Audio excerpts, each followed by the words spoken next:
pessoal, tudo bem? Boa tarde. Hoje temos mais um webinar do GeFam. Espero que todos estejam bem. Eu sou a Lorena Hakak e, juntamente com a Ana Luísa de Holanda Barbosa, a gente vai mediar esse webinar. Antes de eu passar a palavra para a Ana, eu queria lembrar vocês que o Call for Papers para o terceiro encontro do GeFam já está aberto. Então, quem tem trabalhos na área de economia da família ou economia do gênero, por favor, submetam para participar. O encontro vai ser presencial na IPGE, no Rio de Janeiro. Então, vamos aproveitar o encontro presencial no Rio. Então, vamos submeter os papers para participar. Então, eu passo a palavra para a Ana.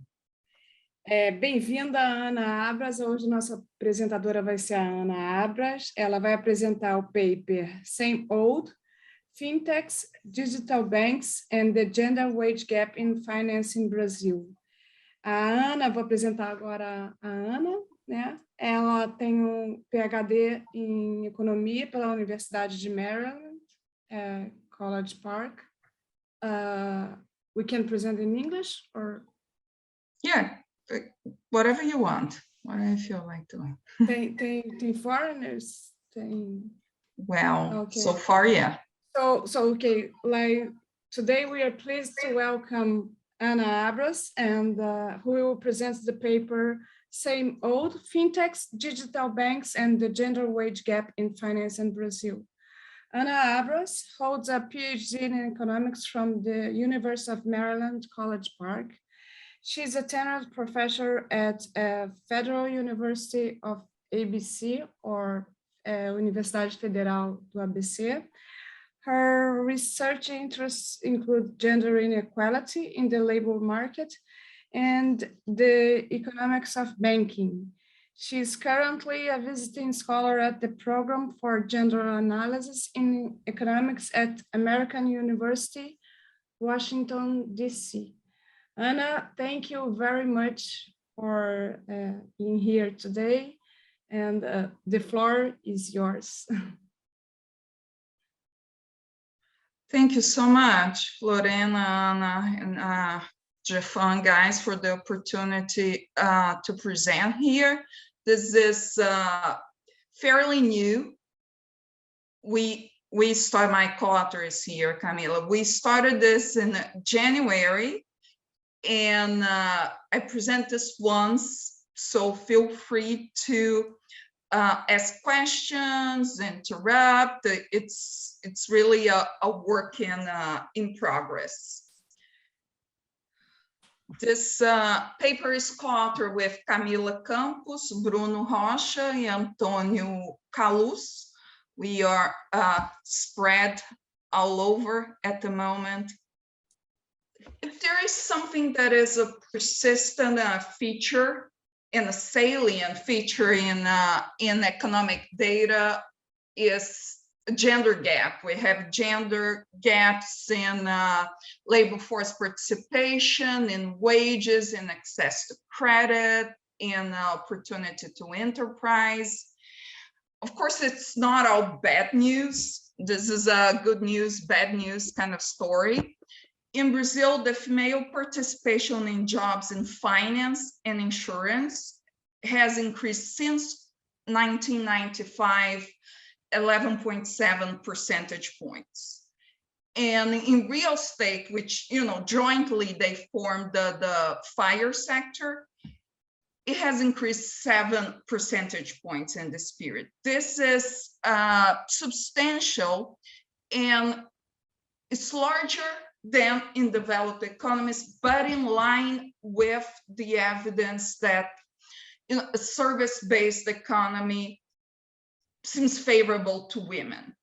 You have more women participating in the labor force and relatively more in the service sector.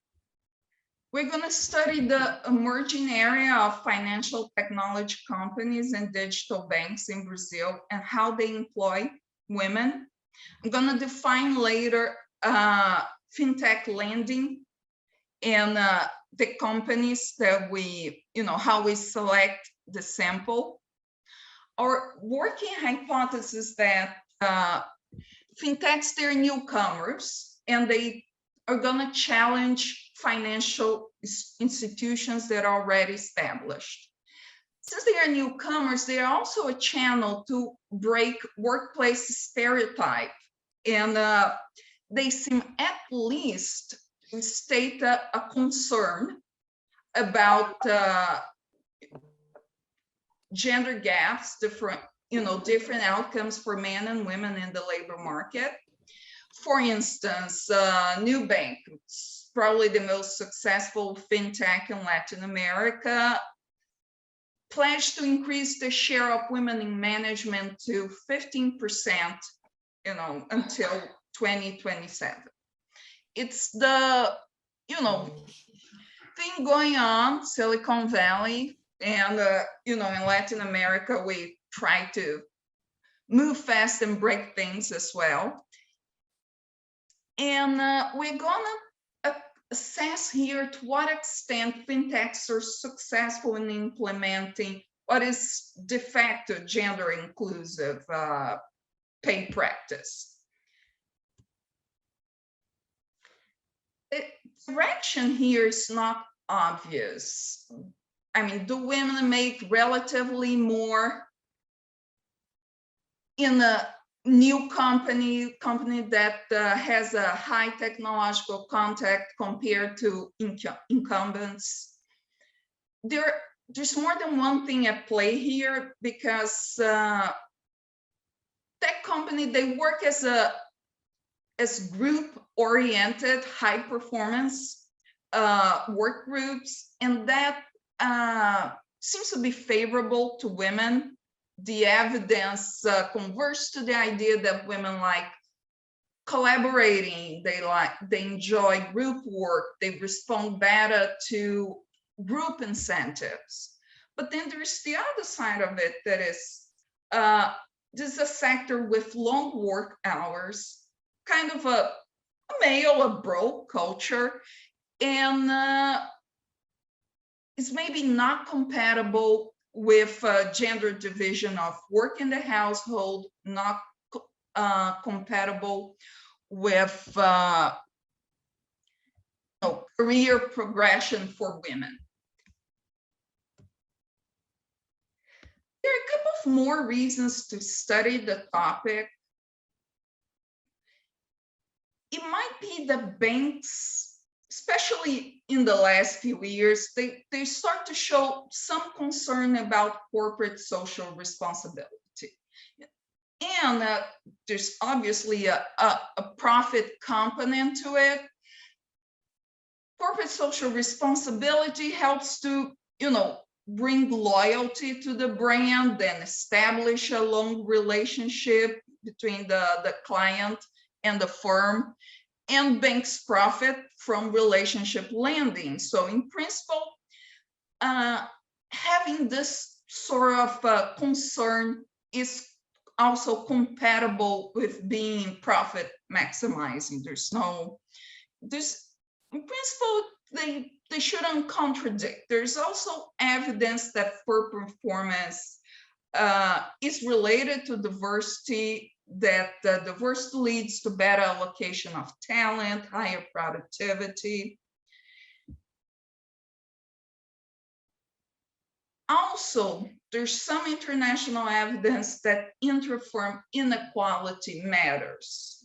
How firms choose to pay and give career progression to people, it matters for outcomes and for inequality. Brazil is a good case study for several reasons. The most pragmatic one is we have the data. We have matched employee data that allows to follow firms and workers.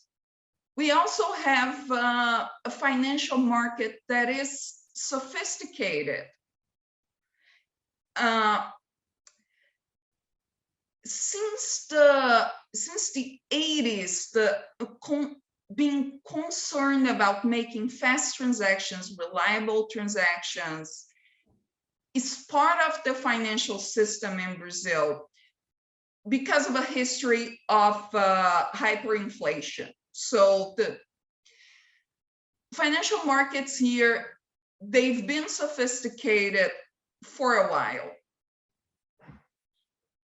And there's also, from the labor supply side, there's an increase in, like in many developed economies, an increase in labor force participation, education attainment between men and women are converging. So this is a sector that women can potentially enter and be successful. Fintechs are usually defined by the way they interact. Can I ask you something? Yeah, go ahead. What type of technology are you talking about from the last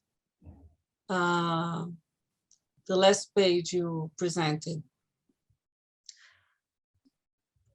Here, second, about information technology. Making transactions reliable. The Brazilian payment system from the central bank, it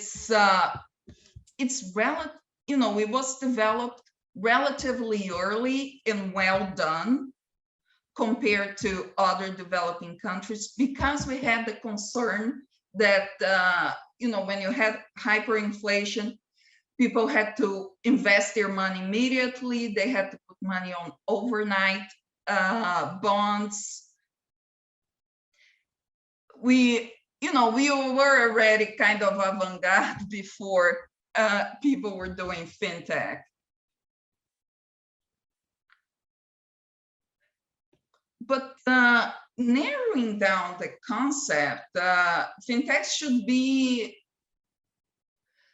an interaction that is monitored on a platform. It's totally digital, and it can be customer lending or it can be peer-to-peer lending. But the main difference between a regular bank transaction and a fintech is the way they set up the business and interact with customers. If we look at the data, the gender pay gap in the financial sector is not very different than the gap in the economy as a whole. We did this. First I look at the 3 census and look at the difference in average log wages of men and women. And it has been declined since 1991. This is, not a novelty for anyone here. And I look at look at the more recent PNAD, and the gap for the financial sector is actually not very different than the gap for the economy as a whole. It's close to 20 percentage points. There is, of course, a difference between the data we use now and the census data and survey data, which is we are taking the administrative data, the highs, and we take the bank IDs, everyone who is classified by the central bank as a bank. Then we take everyone who was classified as systems of payment or fintech lending at the central bank. They have another roster of companies that should be are also in the financial system, but they are not regular banks. And last but not least, we scraped the internet a little bit and pulled out the digital banks. Whatever branch of a regular bank that is only digital, or whatever payment system, PicPay, which is similar to PayPal, or Maquininha, all those guys will look for them. And the criteria here to enter the sample is you have to, at some point, to have registered an employee, so you would show up in administrative data. If you paid someone, their wages reported above zero, you're running business, and we can use information on it. So this excludes, for instance, if there are a bunch of guys and they are at the Google campus setting up a fintech, there's no one on payroll, they can't be here. I would say that, I would argue that that is okay, because those guys, they're more of a startup than a financial firm that is actually running a business. Though there's probably, a big differential in, ownership and structure inside startups, but that's not something we can measure with this data. First thing we look at are, basic statistics of the sample by type of institution. So I'm going to call commercial standard banks. I'm going to call digital banks, payment systems, peer-to-peer, whatever, fintech, and the last column are public banks. There are way more employees in public banks than in whatever type of a financial institution in Brazil. I mean, I was a bit surprised at the difference, but if you stop and think, we have very large federal banks. We have Banco do Brasil, we have Caixa Econômica, there's still a couple of, state level public banks, local public banks. So they are employing, this is 3 years of data. I'm summing, observations here. So for 3 years of data, we have almost 800,000 people registered as a public bank employee, 500,000 in commercial banks, and 30,000 as fintech. The fintechs would be smaller. I think that's kind of expected. So we look at more information on it. We look here at the age of people employed, and fintech guys are smaller. Public banks employees are relatively older on average. They have the smallest tenure. I mean, since they're younger firms and younger workers, that wouldn't be that surprising. They pay on average less. These are monthly wages in local currency. So the average wage in a fintech is smaller. They employ more colored people as well. Their share of white workers declared as white is smaller. The percentage of the share of women in management is smaller. Here we took everyone who is either management or director, and looked at the share of women. And surprisingly, public banks don't have a lot of women in management. Fintechs have fewer than commercial banks. They also, if we look at per 1,000 workers, they also keep fewer people on payroll register as HR. either HR employee, HR management.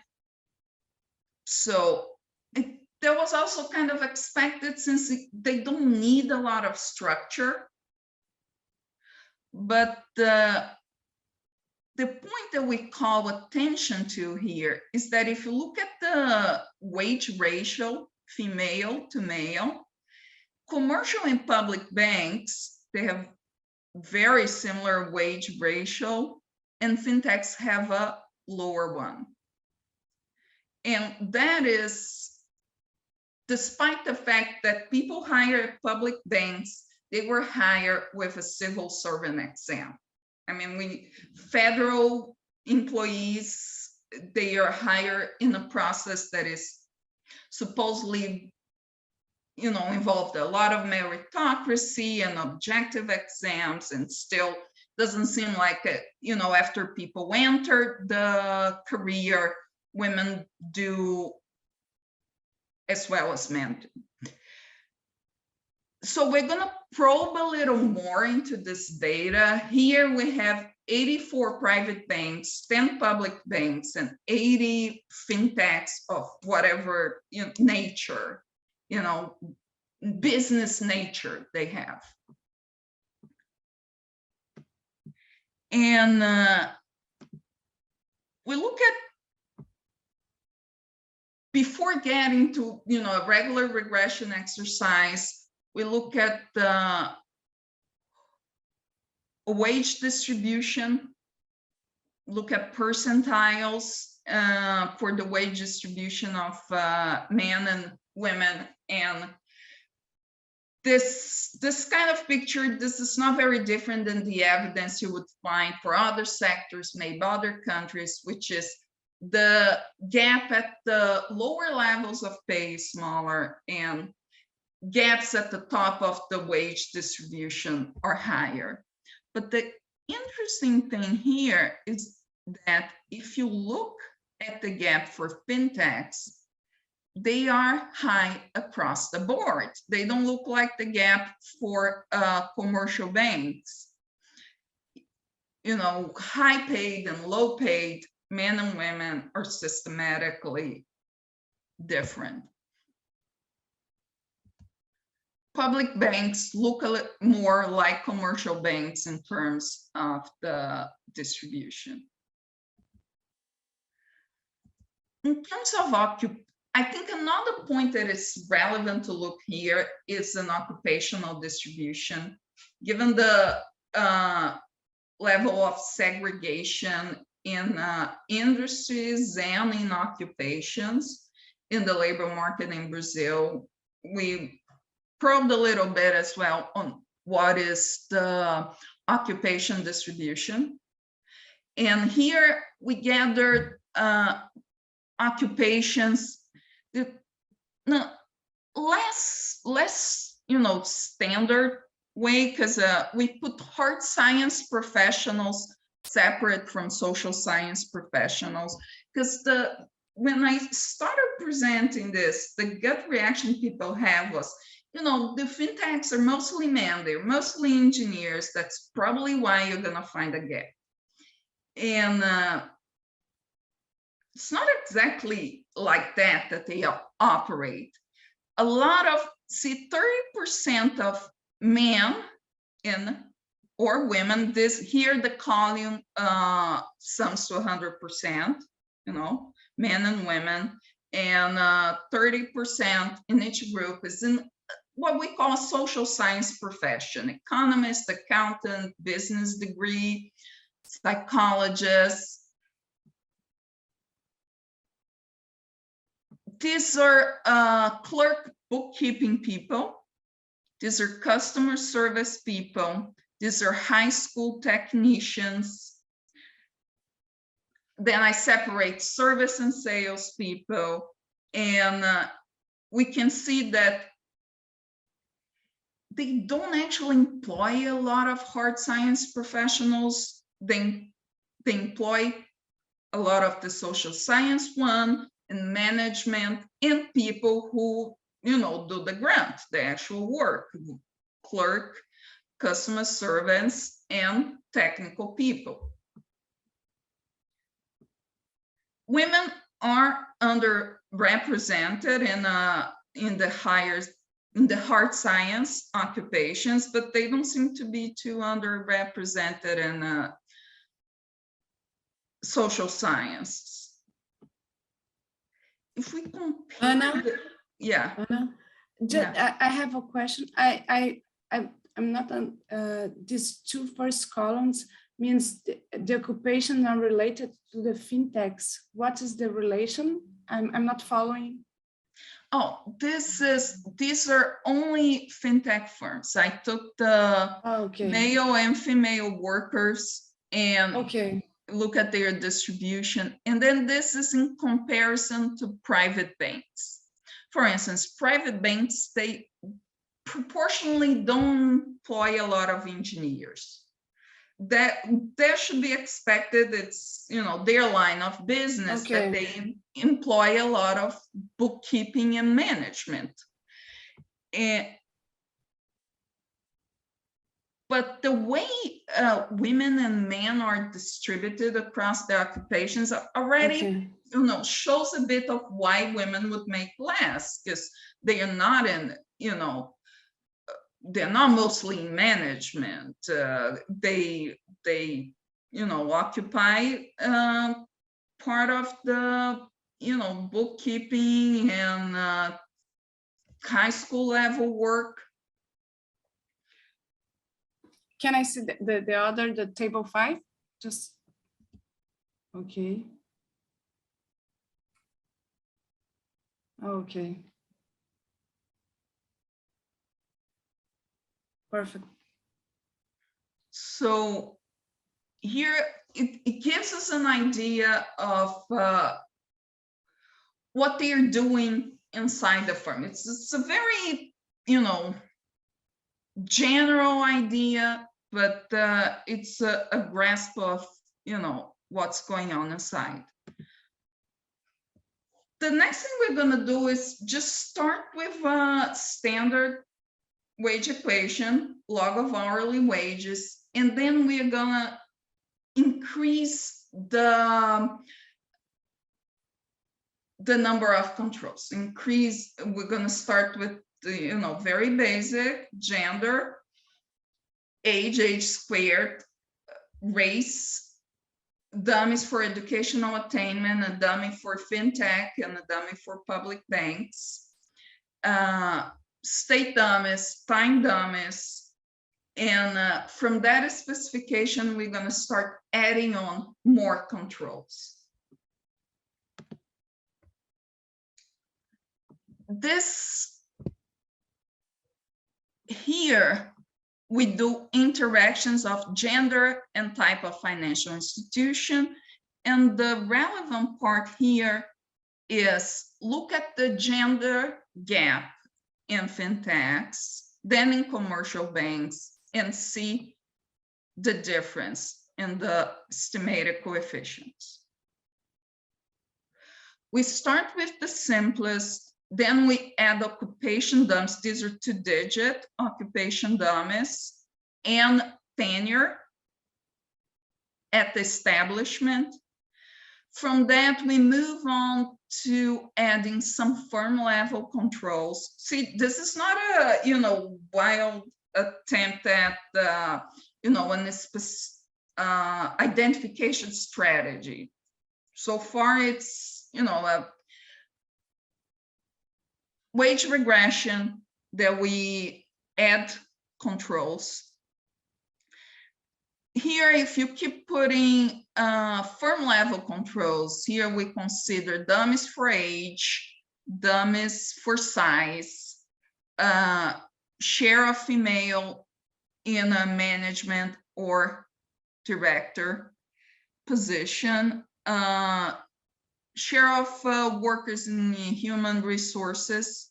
This third column, we start adding to the kitchen sink. In the last column, we take away the public banks from the sample. I think because the career structure in the public sector in a public bank is so different, we kind of think that the best comparison is actually between a private bank and a private fintech. So this is the difference in gap, 10.9 here, between fintechs and commercial banks. We can see that even if you look at private institutions and you put all the information we gather so far with the data set, this difference does not disappear. We probably a little more on the types of firms. So here we interact, the gender type of institution with a feature of the firm that we think is probably relevant. We separate here new firms. New firms were founded in the last 7 years, and small firms have less than 500 employees. I understand this is not a regular definition of small firm, but for a financial firm, it's we could consider it as small. And we look again at the same here again, the difference in gap, financial and commercial banks. And we can see that new and old firms, they don't seem very different. But small and large firms are different. Here are small firms and here are large firms. So it looks like if a fintech is actually a large company, women will do better. The gender gap is actually reversed. That's not the case comparing small fintechs and small commercial banks. Finally, since fintechs can actually be part of a commercial bank, they can be a branch in a conglomerate, we added conglomerate fixed effects. So we can still compare, let's say, a low-tech branch and a high-tech branch inside the same conglomerate and see if there is, a persistence in the result. And this last specification I'm going to show is the characteristics of the individual, to digit, occupation, schooling, farm age, and the conglomerate fixed effects. And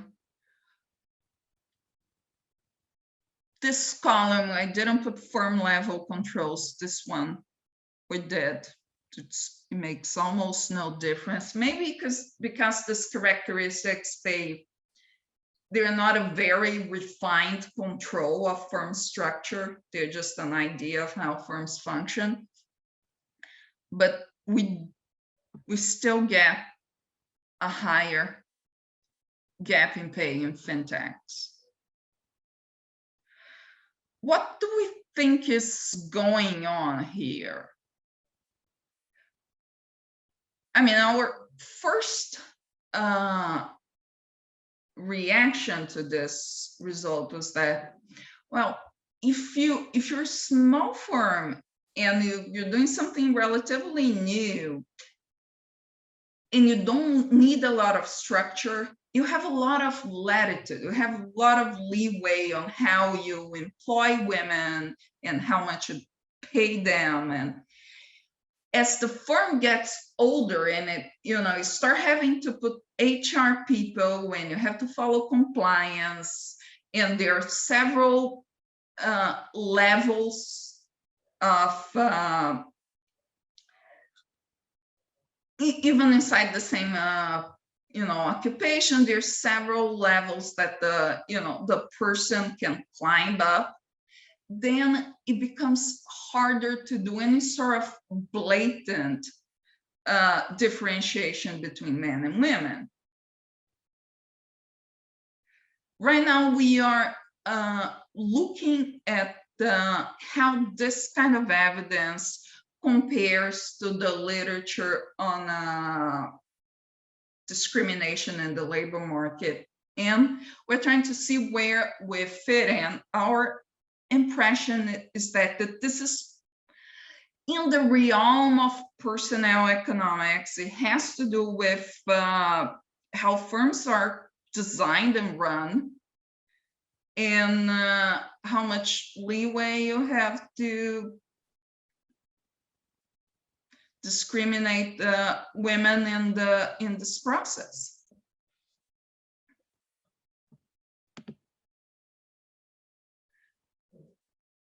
So I talked a lot, and feel free to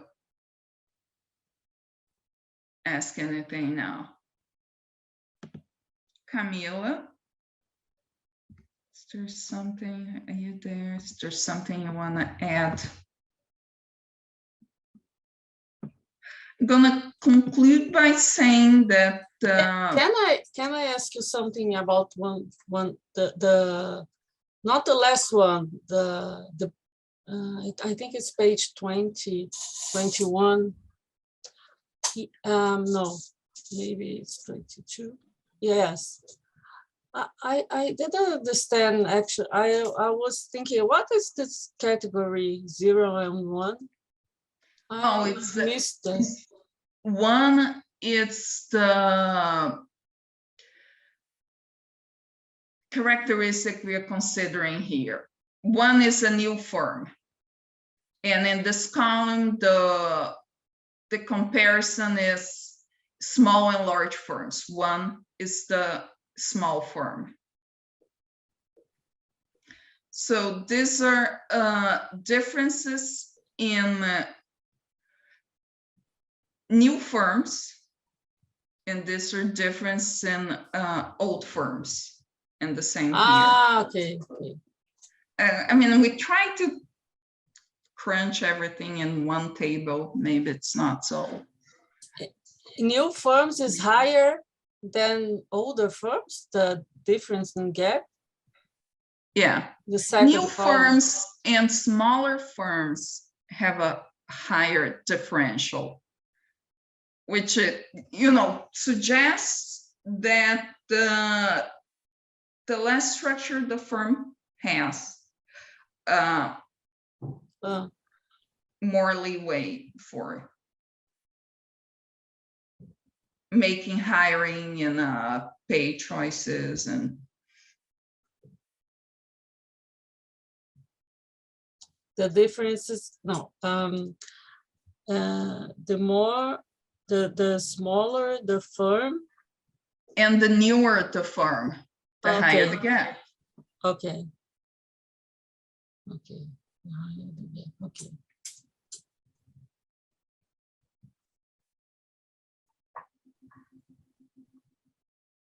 Okay.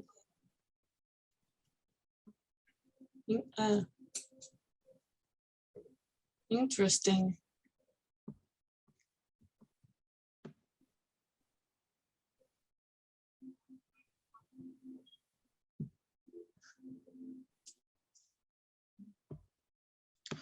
Well, that's what I brought today. Oh, there's someone. I mean, I wanna see your reactions. What did you expect when I said that I'm gonna look at high tech and low tech firms? Ana, Yeah. do you have international evidence about this to compare something?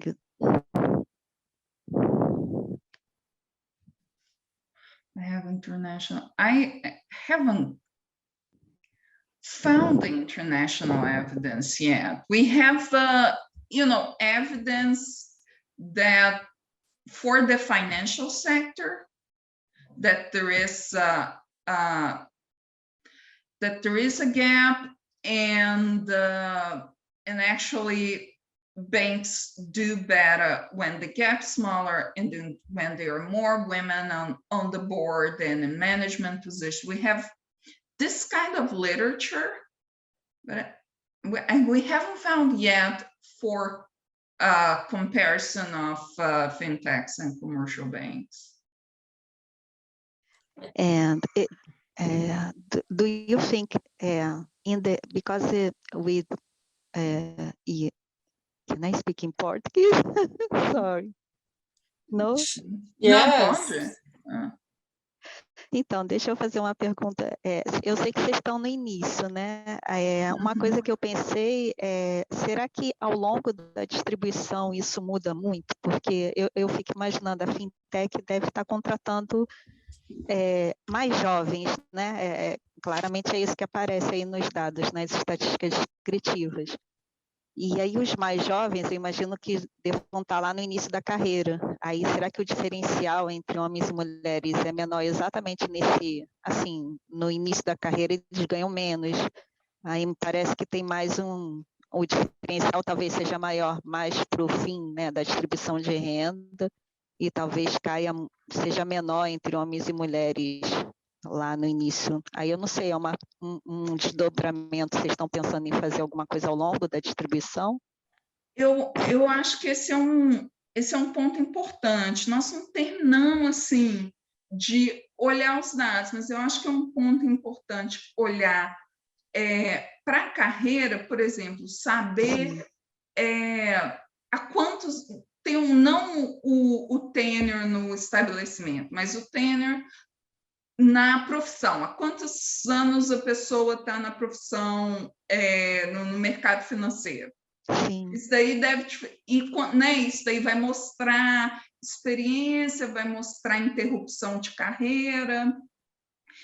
E assim, a evidência internacional seria que homem e mulher começam com um diferencial pequeno. Por exemplo, a evidência que tem para os Estados Unidos de carreira de advogado, MBA.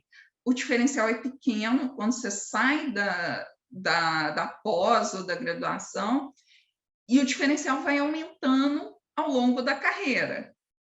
E aí tem né, uma discussão de se isso acontece porque as mulheres têm mais interrupções, essas mulheres têm menos horas dedicadas, né, se elas não conseguem entrar na competição com quantidade, né, quantidade de horas intensas, por isso né, a pessoa acaba não sendo top executiva do banco, ela para num ponto anterior.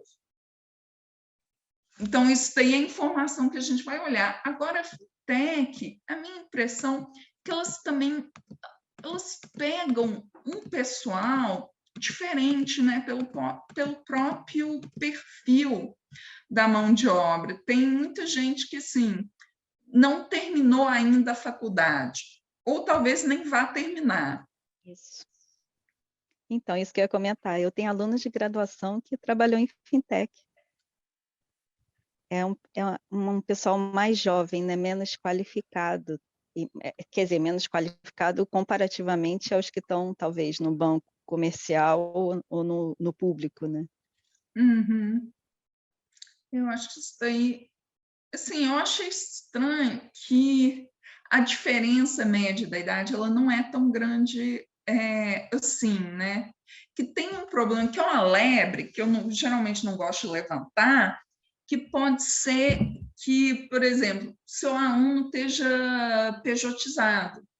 Então, ele não está na raiz, ele está fornecendo algum serviço, né, dentro da fintech, e E talvez você tenha, assim, ainda mais pessoas jovens trabalhando nessas empresas e, né, mais gente que não tem graduação e que, né, o diferencial seja maior ainda. Mas a minha impressão, por exemplo, hoje você acha, não é difícil você achar um banco em São Paulo que tem programa de trainee para mulher.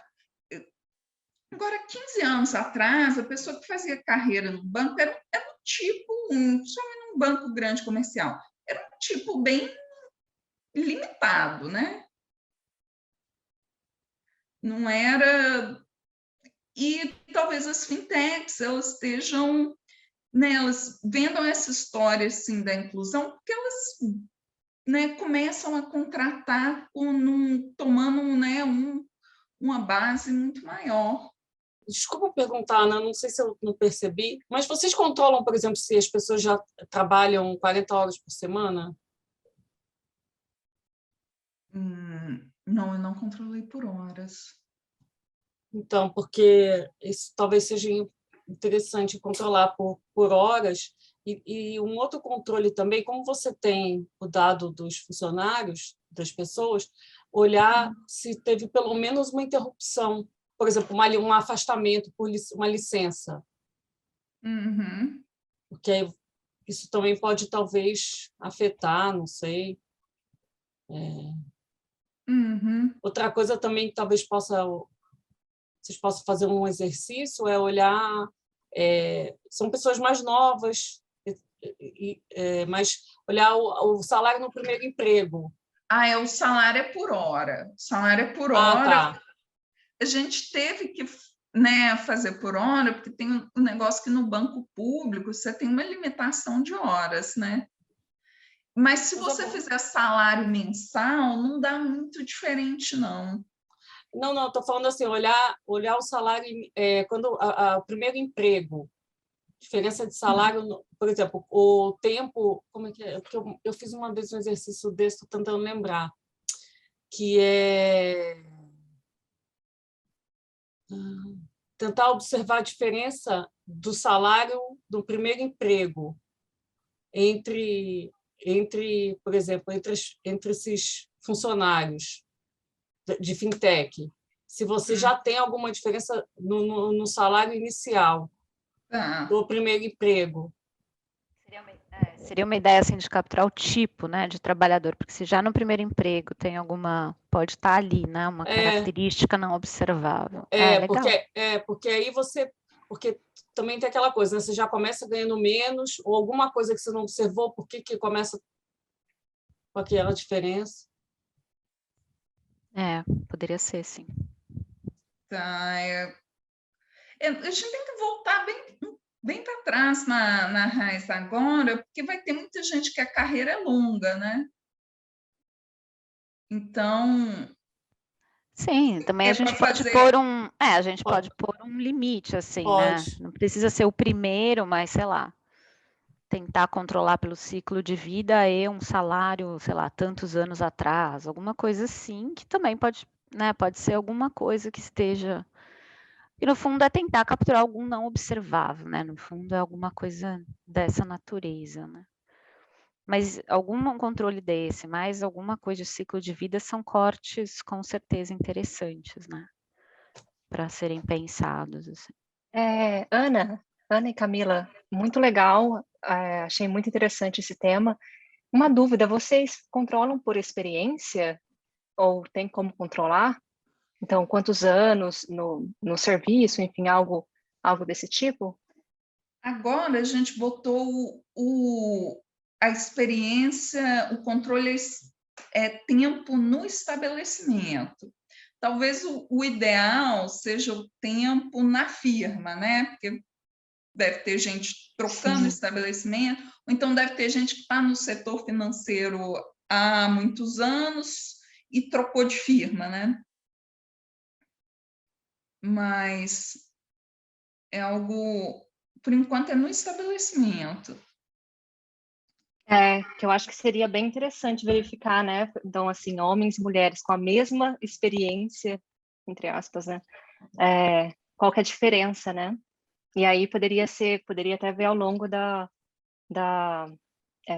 distribuição, que nem é um dos comentários que fizeram aqui, porque se de repente, não sei, cargos mais avançados, homens e mulheres com a mesma experiência, com tudo muito parecido, se ainda assim persistir essa diferença, né, de renda, aí é uma coisa muito, muito interessante mesmo para se chamar atenção. Mas muito legal. Vocês têm algum palpite do que poderia explicar que as fintechs têm essa diferença de gênero, de renda, né, de salário, maior do que outros bancos e bancos comerciais e bancos públicos? Assim, nós não temos ainda uma explicação completa, mas a minha impressão é que é da organização da firma. Que porque elas não é que elas sejam horizontais, mas elas são organizadas com muito menos estrutura. Então, tem gerente e tem o resto, né, o pau para toda a obra para fazer um monte de coisa.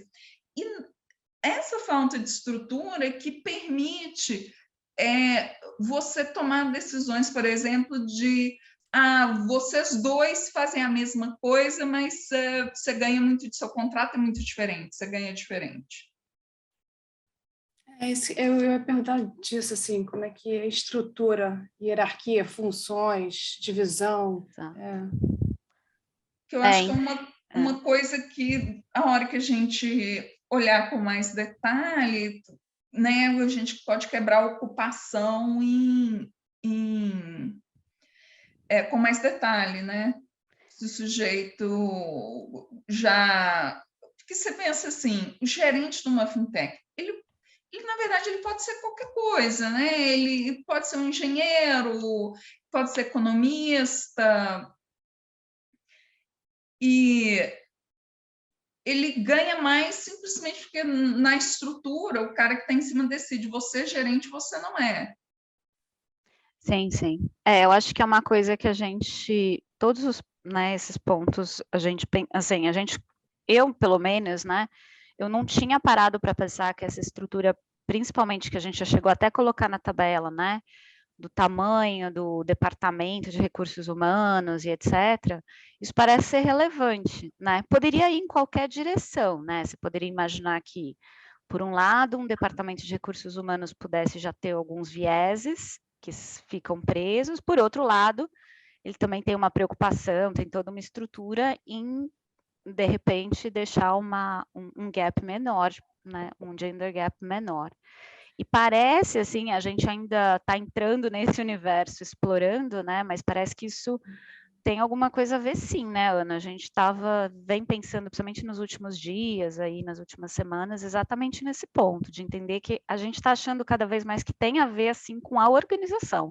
Tanto que a Ana falou na apresentação uma coisa de personnel, de organizacional mesmo, que talvez tenha. E é interessante porque também aí a gente consegue comparar e relacionar com firmas em geral, entre aspas, né, e tentar ver o padrão aí das fintechs, né. E acho que tem uns detalhes também, né, essa categoria de gerentes, que pode ser um monte de coisa, que diferentes instituições podem definir de diferentes formas, né.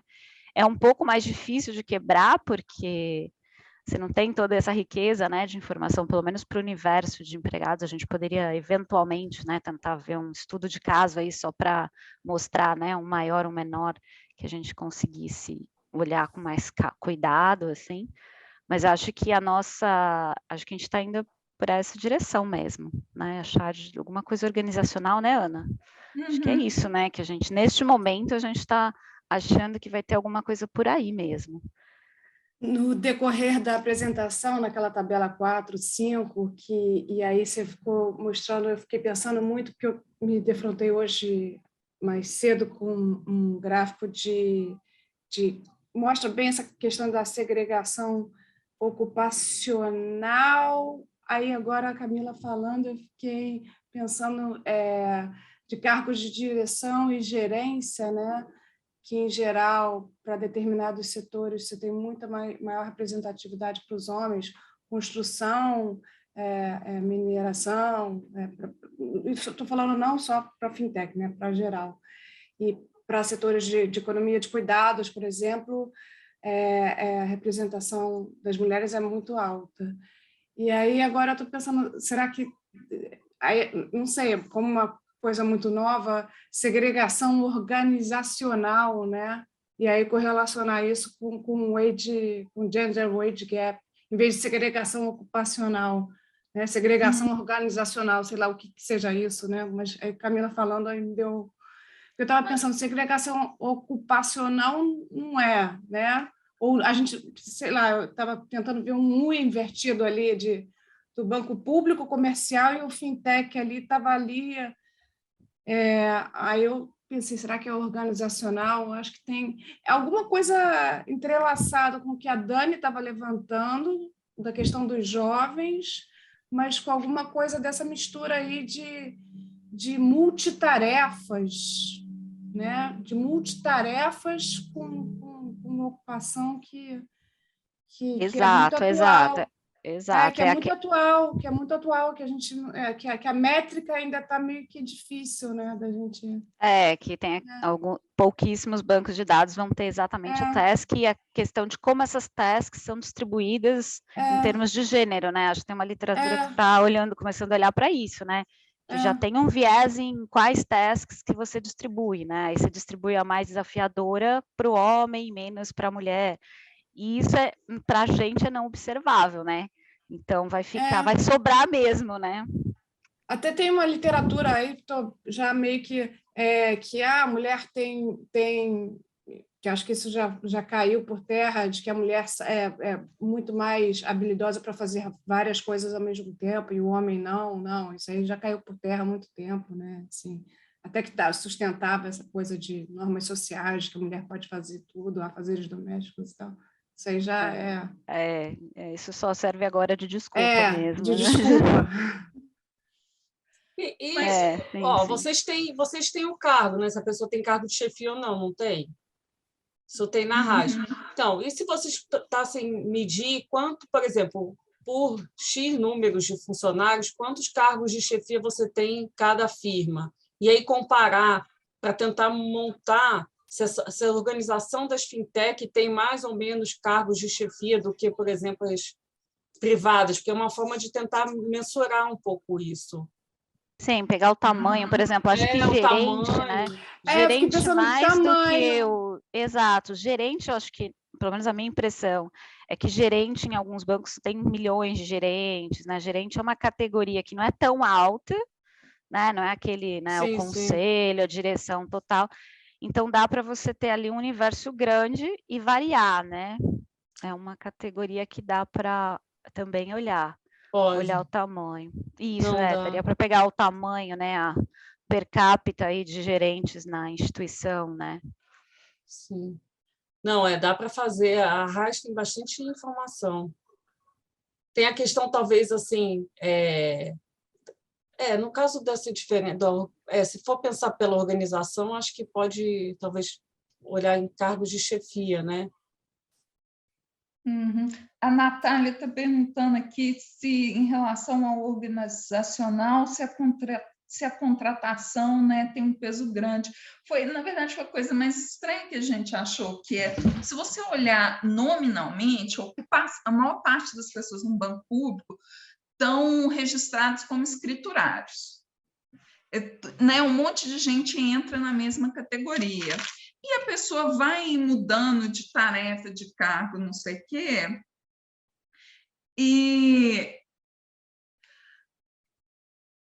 mas ela continua registrada de escriturária e o gap de homem e mulher não some. E eu pensei assim, que o gap num banco público ele fosse ser menor, pela forma que contrata, né? Mas ele não é. Parece que uma vez que você entra, o diferencial, né? Você pode entrar um monte de homem e mulher na mesma categoria, mas você vai avançando, né? Olha, eu diria que assim, aí foi um dos maiores puzzles, pelo menos para mim, né? Porque a gente pensa no concurso público sempre como uma coisa mais, né? Bem mais objetiva, etc., né? A entrada já é menor, a participação mesmo, né, de homem é bem mais concentrada em banco público.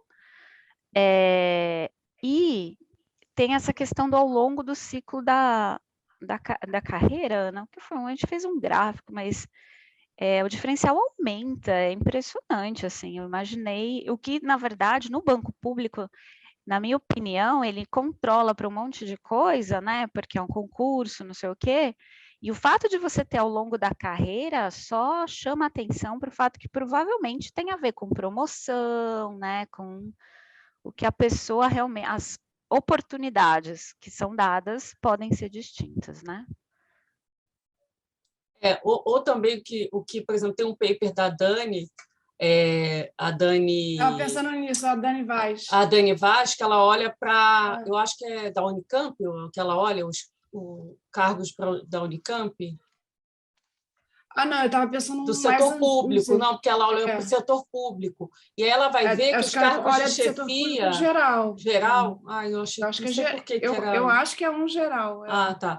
Então, aí ela vai olhar que as mulheres elas têm maior volume nos cargos de chefia mais baixo. Conforme vai aumentando o cargo né, mais importante, aí você vai tendo menos mulheres. Então, uma forma também de controlar um pouco essa diferença para tentar...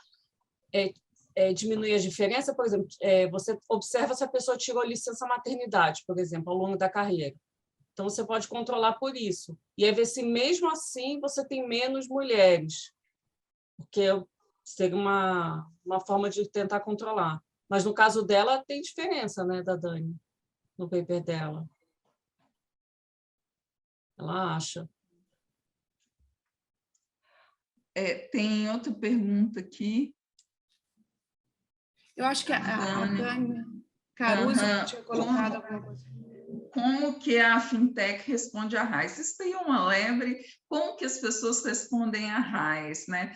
Talvez a fintech não... Né, o que ela considera ocupação seja um pouco diferente, né? Talvez a resposta, talvez apareça, né, muito gerente, porque eles não classificam as pessoas em muitas ocupações diferentes.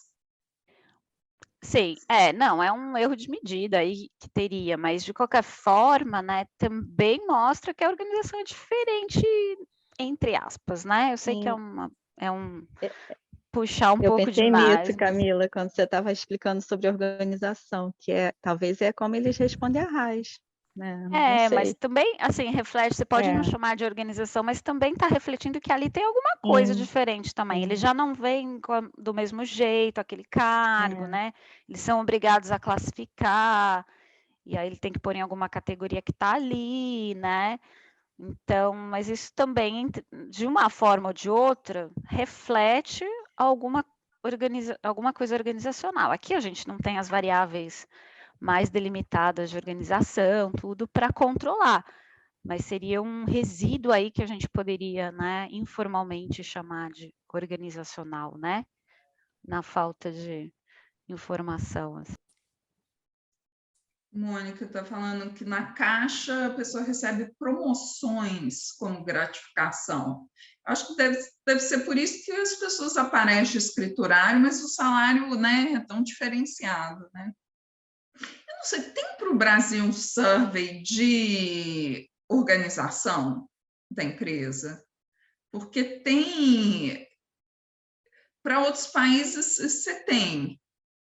E é esse tipo de survey que aparece na literatura de personnel. Eu não sei se você está falando do Bloom ou esse tipo de survey. Então, assim, eu acho que elas são limitadas. Assim, eu já olhei rapidamente algumas surveys que têm algumas variáveis a mais.